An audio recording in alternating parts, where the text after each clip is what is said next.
Hai, aku Duncan, tapi teman-temanku memanggilku Dang. Aku sangat senang akhirnya meninggalkan rumah, serta mendapatkan semua kebebasan dan kesenangan kuliah.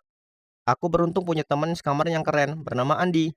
Kami punya selera musik yang sama, jadi kami sering pergi ke konser bersama. Karena dia terkenal, dia mendapatkan undangan ke semua pesta terbaik, dan aku harus ikut. Sehebat apapun menjadi teman Andi, dia juga punya masalah. Kalian tahu, Andi itu cowok ganteng. Para cewek tidak bisa berhenti menatap wajahnya dan fisiknya yang berotot. Aku sebenarnya tidak jelek, tapi di sampingnya aku merasa biasa-biasa saja. Dia pada dasarnya adalah magnet cewek, dan aku jadi seperti transparan. Jujur saja, aku lumayan cemburu padanya. Ini membuatku mundur selangkah dari pesta dan konser keren. Sekalipun aku agak menghindarinya, Ani tetap baik kepadaku. Beberapa fansnya memberinya coklat dan permen. Ani mungkin satu-satunya orang yang tidak suka permen yang aku kenal. Jadi dia memberikan semuanya untukku. Jackpot! Seiring berjalannya waktu dan banyak permen, aku mulai melunak. Andi adalah cowok yang hebat dan bukan salahnya dia menjadi maskulin. Jadi tidak adil menjauhinya karena ini. Segalanya kembali normal dan aku mengambil posisiku sebagai pendamping Andi yang berpenampilan rata-rata. Kemudian aku bertemu Rosie. Dia imut, lucu, dan sangat manis. Tidak lama kemudian, aku merasa benar-benar menyukainya. Masalahnya adalah dia sangat mencintai Andi. Rosie selalu muncul dengan hadiah untuknya dan merayunya di pesta-pesta, tapi dia tetap tidak tertarik padanya.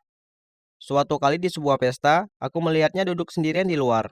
Dia terlihat kesal karena suatu alasan. Jadi aku memberinya minum dan mencoba menghiburnya. Dia bercerita tentang betapa dia mencintai Andi. Lalu dia menatapku dengan mata kaget dan memohon kepadaku untuk membantunya mengenal Andi lebih dalam.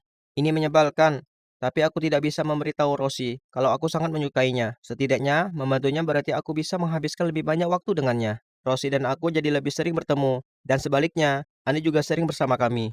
Kurasa Rosie juga tidak menyukai konser yang kami hadiri, tapi wajahnya berseri-seri setiap kali Andi menyentuh bahunya atau tersenyum padanya. Ini adalah dinamika yang aneh, tapi berhasil. Setidaknya sampai suatu malam Rosie menyatakan cintanya kepada Andi saat mabuk. Dia menolaknya, dan setelah itu semuanya menjadi sangat canggung di antara mereka berdua. Tidak lama kemudian, Andi mulai berpacaran dengan gadis bernama Belinda ini. Ini membuat Rosie kesal, tapi dia berusaha untuk tidak menunjukkannya. Kami berempat pergi untuk makan malam yang sangat canggung bersama, sehingga kami bisa bertemu dengannya dengan benar. Aku tidak bisa berhenti menatap Rosie, karena dia memakai gaun rendah yang seksi. Tapi dia cuma menatap Andi, seolah-olah dia satu-satunya di ruangan ini. Andi dan Belinda pulang setelah itu. Tapi Rosie menyeretku ke bar dan memaksaku untuk minum. Lalu dia menangis di pundakku tentang betapa dia mencintai Andi dan Belinda tidak cocok untuknya. Aneh, karena sebagian dari diriku senang bisa dekat dengan Rosie, tapi juga sulit menghiburnya ketika semua yang dia lakukan cuma bercerita tentang sahabatku. Belinda selalu memberinya banyak coklat batangan untuk Andi, dan dia selalu memberinya kepadaku. Suatu kali aku bertanya, jika kamu tidak menyukainya, kenapa kamu tidak memberitahukannya? Dia sedikit kaget. Tidak usah, ini bukan masalah besar. Lagi pula, aku bisa memberikannya padamu. Belinda tidak terlalu sering datang.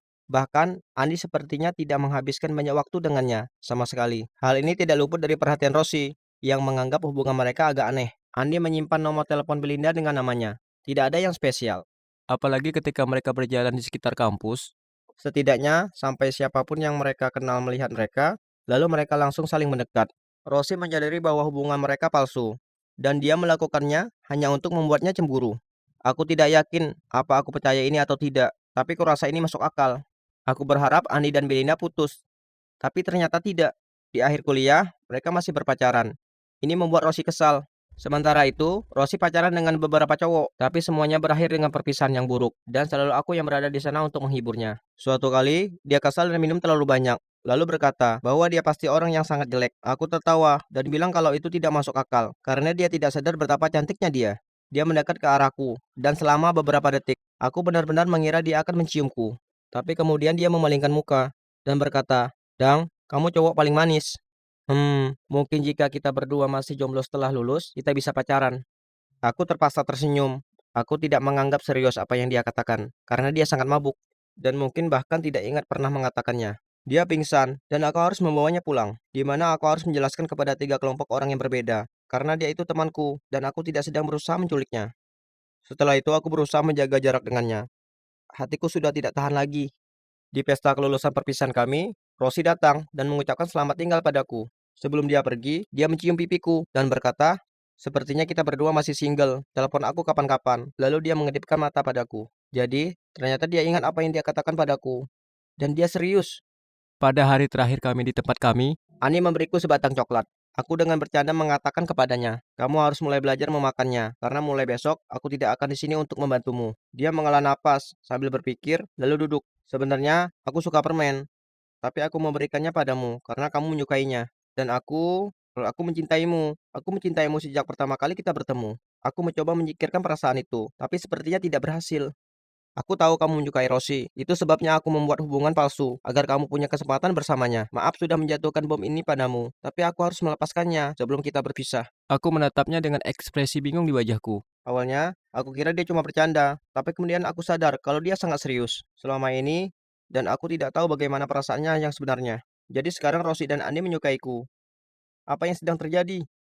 Aku merasa sangat bingung, jadi aku belum menghubungi salah satu dari mereka. Masalahnya adalah, aku tidak bisa berhenti memikirkan Andi. Aku jauh lebih baik merindukannya daripada Rosie. Mungkinkah aku biseksual? Aku nggak pernah meragukan seksualitasku sebelumnya. Tapi ini membuatku jadi bingung. Tolong bantu aku. Aku tidak tahu apa yang harus aku lakukan selanjutnya.